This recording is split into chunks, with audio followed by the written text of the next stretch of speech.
পড়াশোনা কোনোদিনই হয় না।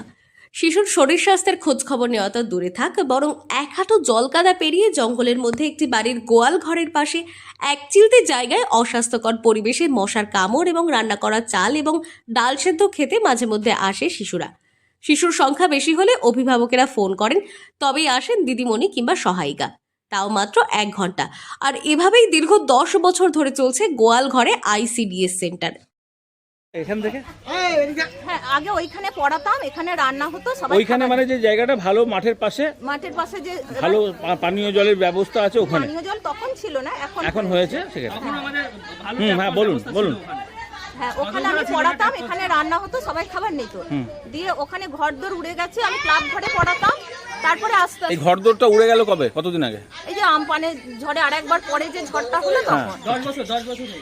10 বছর না, এই তো তারপর থেকে আচ্ছা, তাহলে আপনারা অফিসকে জানিয়েছেন না? আপনার CDPO ম্যাডাম বা তাদেরকে জানিয়েছেন যে দরখাস্ত দেওয়া আছে? হ্যাঁ। এলাকাবাসীর অভিযোগ, শিক্ষিকা কিংবা সহযোগী এ বিষয়ে তৎপর হলে নিশ্চয়ই সমাধান হতো, কিন্তু জনসমক্ষে ICDS সেন্টার হলে তাদের আসা যাওয়া, উপস্থিতির সময়, মিড ডে মিলের খাদ্য খাবারের গুণগত মান প্রকাশ্যে আসবে।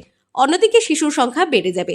তাই এলাকার সবুজ ঘন মাঠে সুন্দর পরিবেশে ক্লাব ঘরে স্কুল চালাতে রাজি হননি তারা।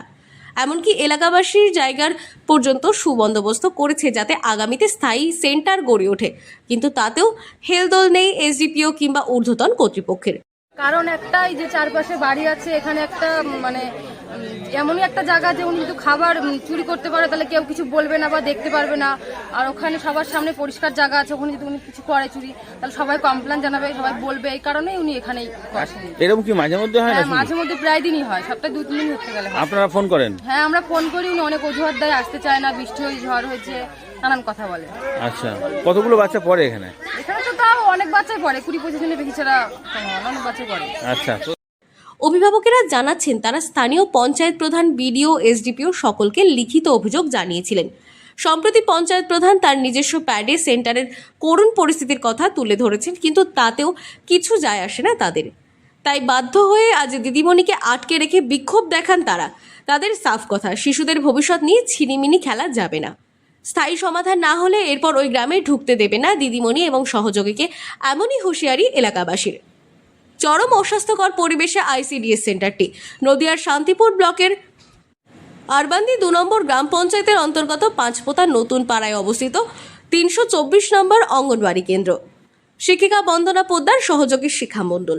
শিক্ষিকা জানাচ্ছেন তিনিও নাকি উচ্চ মহলে জানিয়েও কোনো লাভ হচ্ছে না, তবে চরম অস্বাস্থ্যকর পরিবেশ মানছেন তিনিও।